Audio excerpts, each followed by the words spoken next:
So the ISL is back and I'm super excited about it, mainly because I've missed so much international racing this year with COVID and the rest of it. I've missed the NCAAs that I love watching. I missed watching all the Olympic trials meets. I missed competing at the British Olympic trials personally.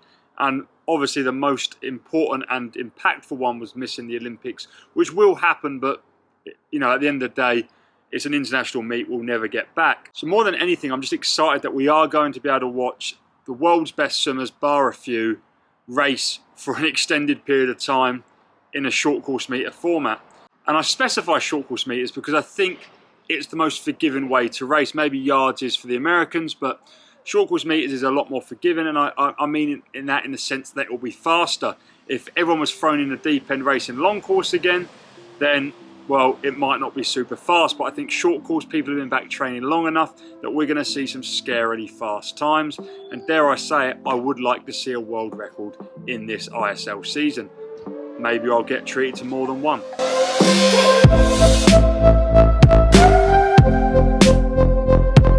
So if you watched the press conference yesterday, you'll probably have a little bit of an idea about how things are going to work this season. And for the first bulk of it, with all 10 teams, 5 in the European Asian division, 5 in the North American division, we're going to have 10 meets. That'll probably be about 4 meets per team over a 5-week period. So they're going to be going to Budapest in the middle of October, and them competitions and training will take place for until the middle of November. In the middle of November, they will have eliminated 2 teams and they will move to a semi-final in the end of November. That will still take place in Budapest. And then towards the end of December, there will be a final with just 4 teams, and they're hoping that will take place in Japan, Tokyo, but there's no official details yet. The world's health situation and where it's possible to travel will obviously dictate where that meet can take place. I'm sure they'll find somewhere exciting to do just that. Personally, I'm most excited about that initial 5 weeks with 10 meets happening because I think there's going to be so much fast racing. I think even if the first couple of meets are a little bit slow and tentative, once the teams and the athletes get competing on a regular basis, week in, week out, the times are just going to get faster and faster and the stakes are going to get higher and higher. I also think that for the first time, the ISL feels like more of a team event. In football, for those UK viewers watching, and in sports like basketball, teams obviously train together year in, year out.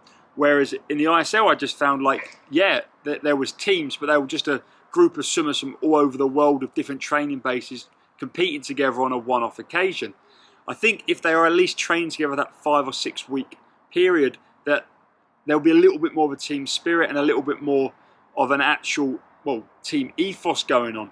And obviously I am not forgetting about Energy Standard, who are, for the most part, the only team in the ISL that are a complete training situation year in, year out.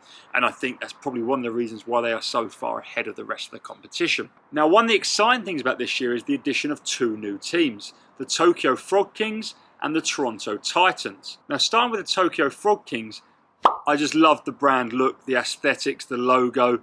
It's just super cool.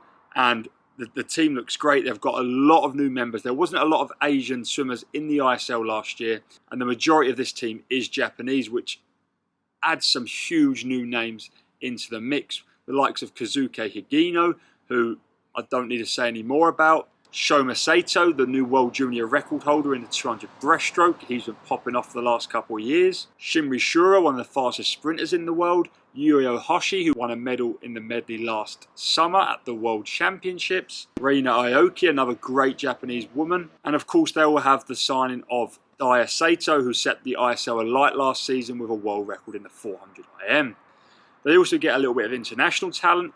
Vlad Morozov and Bruno Fratus have joined the team, and so have Katie Duluth and Leah Smith. Toronto Titans take on a lot of the Canadian talent that were already in the ISL last year, with big signings such as Kayla Sanchez, Kylie Mass, Kelsey Wogg, but also bring in someone who hasn't swum in the ISL and has recently made a comeback in Brent Hayden, and he's going to be super exciting to see take on the ISL. They also got a few other big pulls such as Blake Peroni and Michael Chadwick. They signed emerging talent Louise Hanson from the NCAA system, who was super successful at USC, and also the world record holder in the long course 50 butterfly, Andrei Govorov. Now, going through the rosters of some of the other teams and starting with the last year's last place finishers, New York Breakers, who I guess I'm a little bit of a fan of now, and I've been helping out a little bit with their social media and announcing their roster for this year. And they have pretty much reinvented their team. They have 23 new additions and only 8 swimmers remain from last year's roster. They now have some insane depth in the men's sprint freestyle. They've signed Cameron McAvoy, who I'm a huge fan of. Some great emerging British talent with the likes of Matt Richards, who I think everyone's going to be really shocked by how fast he is. At only 17 years old, he's got a very bright future ahead of him, and I think already he's going to be taking some names in the ISL in 6 weeks when it starts. They've got Peter Timmers, who is actually going out with the ISL. Like, he's already said he won't be continuing to have a crack at the Olympics next year, so it's going to be his farewell tour, so I'm sure he's going to be really putting in some effort there. And obviously combining them with Michael Andrew, that's a really serious bit of sprint freestyle depth. They signed some other great members from other teams, such as Jeanette Otterson, Cassia Wasick, Kappas, and I also think Joe Litchfield, another young British swimmer, is going to be a huge sign. He is absolutely incredible short course and has a great range over backstroke, fly, medley, freestyle. The guy can do it all. Now, if I'm going to go out on a whim and say who I think might be the weakest team this season, I have to say the Aqua Centurions, who come 7th last year. They only brought in 10 new additions, which isn't great when they were already struggling as it was last season. And they have big losses in the likes of Grinev, Gokolomenev, Santo Condorelli, Panziaria, and Freya Anderson. The weakest North American team, and also a team I see struggling a little bit this year, are the DC Trident. They come 6th last year, but they're losing a lot of their big names as well. They lose Greek medley swimmer Andrei Vazeos, who actually went on a tear last season. They lost Katie Ledecky, who obviously nearly set a world record in the short course 400 freestyle. And they also lose Cody Miller, who will be having a child at the same sort of time as the ISL is on. So obviously priorities in life are there. They did do a decent job of recruiting a few NCAA stars, such as Mohamed Sami, who is another Indiana swimmer, and also Kylie Perry, who has been very, very fast for the NC State for the last few years in the NCAA system. The second biggest team mix-up would be in Team Iron, Katinka Hozu's team, and they have 20 new additions, 18 of which hadn't been swimming in the ISL previously or the NCAA either. So there's a lot of new European talent joining their team. They've got some great sprinters in Nick Santos, the short course 50 butterfly world record holder, and Marco Orsi joining the team. French swimmer Clement Mignon is also a big name, and so is the South African breaststroker Tanya Shoemaker and Ukraine backstroker Daria Savina. That being said, they did lose a lot of their big athletes. They lost Vlad Morozov, who was absolutely vital to their team last year. Alia Atkinson, who took a lot of points in the breaststroke. Kira Toussaint, one of the world's fastest short course meter backstroke swimmers. Now, moving into the rosters of last year's top 4, we start with LA Current. Now, if anyone really did delve into the NCAA system and draw out some big talent, it was them. And I think that could be a real big turning. Backstroke sprinter Zane Waddle, Maxime Rooney, who if you watched the US Nationals last year, you'll have seen him go 50.6 for the 100 fly long course. And Abby Weitzel, one of the fastest American sprint freestylers, have all joined amongst some other great talent in their 16 new signings. The one thing that might hold them back from joining the top 3 though is how many great swimmers they lost. And just looking at the list here, we've got Nathan Adrian gone, Chase Kalish gone, Ryan Held gone, Michael Chadwick gone, Jack Conga gone, Felipe Lima leaving, and Kathleen Baker. So while they have got some great new NCAA talent, the big names leaving the roster might be their biggest issue. The top 3 I don't see being broken into, if I'm completely honest, and I think Cali Condors, Energy Standard and London Raw, I think they do set themselves above the rest. Cali Condors only brought in 13 new swimmers, but again had some great new NCAA swimmers in Beta Nelson, Mega Small, Erica Brown. Someone I'm super excited for in Coleman Stewart, who's absolutely amazing at the 100-yard fly and the 100-yard backstroke, and I can't wait to see him finally swim short course meters. And Caleb Dressel's sister Sheridan, who's a great swimmer in her own right. They also signed Australian freestyler Jack Cartwright, who 2-3 years ago was the next biggest name in swimming, but has suffered sadly from injuries, and he's a little bit hit or miss, and he hasn't really made a comeback since having surgery. The big thing in their favour is the new jackpot rule, which I'll talk about later, which might help them use some of their bigger names, such as Caleb Dressel, to score a ridiculous amount of points on certain events and basically project them to get the victory over everyone else. London Raw look extremely scary because while they've only got 12 new additions, almost every single one of them are hugely big hitters. Ali Atkinson, the short course meter world record holder in breaststroke, joins. Kira Toussaint, one of the top 5 of all-time short course meter backstroke swimmers. Anna Hopkin, again, great in the NCAA, great short course, great freestyler, World Championship finalist last year. Freya Anderson, European short course champion last year, and I think the 100 and the 200, or maybe just the 200. Don't quote me on that. Marius Cush, one of the best underwater fly kickers I've ever seen. Tom Dean, who's again one of the biggest British up-and-comer swimmers in both freestyle and medley. Andreas Vazeos, one of the best medley swimmers in the short course meter format, and won a load of meets to the shock of a lot of people last year. But if you followed him at NC State, you wouldn't be too surprised. And all of these people are potential event winners.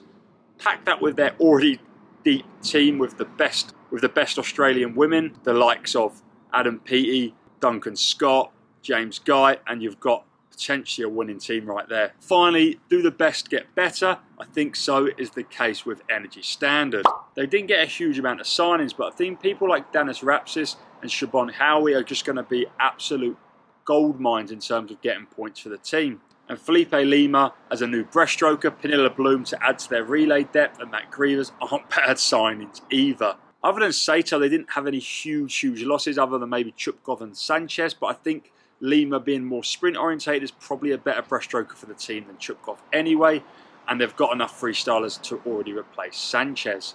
So other than Dai Sato, who only swam 1 meet for them last year, I think they're in pretty good stead, to be completely honest, and they've got to be the favourites going in this to win again. Just looking at these rosters, I'm already imagining some of the relays, and just imagine a 4x100 freestyle with Plume, Strostrom, Himskirk and Howie versus the Campbell sisters, McKeon and Anna Hopkin. I mean, surely both these teams are going to be under the previous world record. Obviously, when I talk about the rosters, there are absences. You know, Katie Ledecky, Ryan Held, Nathan Adrian, Santo Condorelli, I'm sad to see won't be there. Simone Manuel is again deciding not to do this meet, which I think is potentially one of the only big, you know, Olympic champion, high priority athletes who hasn't yet done the ISL, not including the swimmers like Regan Smith, who are still in the NCAA system and would have to give up their eligibility to compete in a pro sport. Talking about pro sport, it's quite cool to see that every athlete will be getting a flat rate of $1,500 US a month for a 10-month period, so basically a salary of $15,000. That can still be increased with winning prize money, and last season people like Sarah Strostrom got prize money of an additional $139,000, so there is a lot of money to be won. But at the base level, every athlete in the ISL will be getting paid the same. Possibly ISL ambassadors got extra, they did last year. I'm not super sure on the intricacies of payments this year though. Finally, we have to talk about just format and rule changes, and the biggest one would be the addition of the 100 IM, which surely the concept of Vlad Morozov versus Caleb Dressel in the 100 IM and possibly going under 50 seconds gets you excited. It sure does me, although normally it's right after the skins on the event schedule, and to be honest, there's going to be an overlap of people that want to do the 100 IM and the skins, and with the points of the skins being a lot more, it makes sense that people are going to prioritise the skins. But the skins is also not solely freestyle this year. In fact, the winner on day 1 of the 4x100 medley relay for both men's and women's will get to pick what stroke the skins are for men's and women's. So the strokes might not be the same for both genders, but basically, if you're London Raw and you win the 4x100 medley relay, then you can choose the men's skins to be breaststroke, you get Adam Peaty on it, and you're like guaranteeing a win. Well, it's not long course, so maybe not. They've also changed how they score the skins, because basically last year, if you won the final round, you'd get a maximum of 27 points. And if you won, that was it. 27 points, the maximum you can get.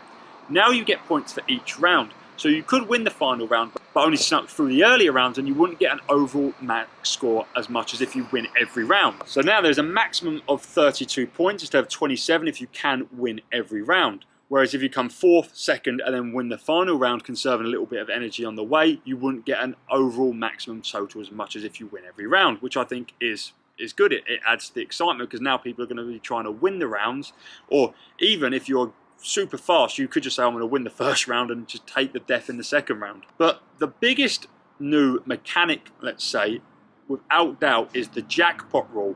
And I think this is going to be really interesting to see how it affects the events. And last year the jackpot rule would have come into place in 170 of 210 of the individual events and every single relay race that there was. Now there's a chart of times, and each event is obviously a different amount of time, but basically if you win the event and you beat another swimmer wherever they come by a number of, by over a certain margin of seconds, then you steal them and everyone underneath them's points. So let's take you won the 100. So let's take Sato won the 400 IM and he beat second place by over a certain amount of time.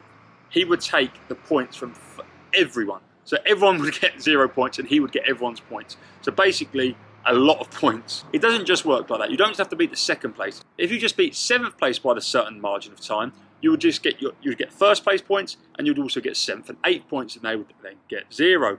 So instead of having a cut-off time like they did last year, where you had to be fast in a certain time, now you can't be slow because, well, someone will steal your points.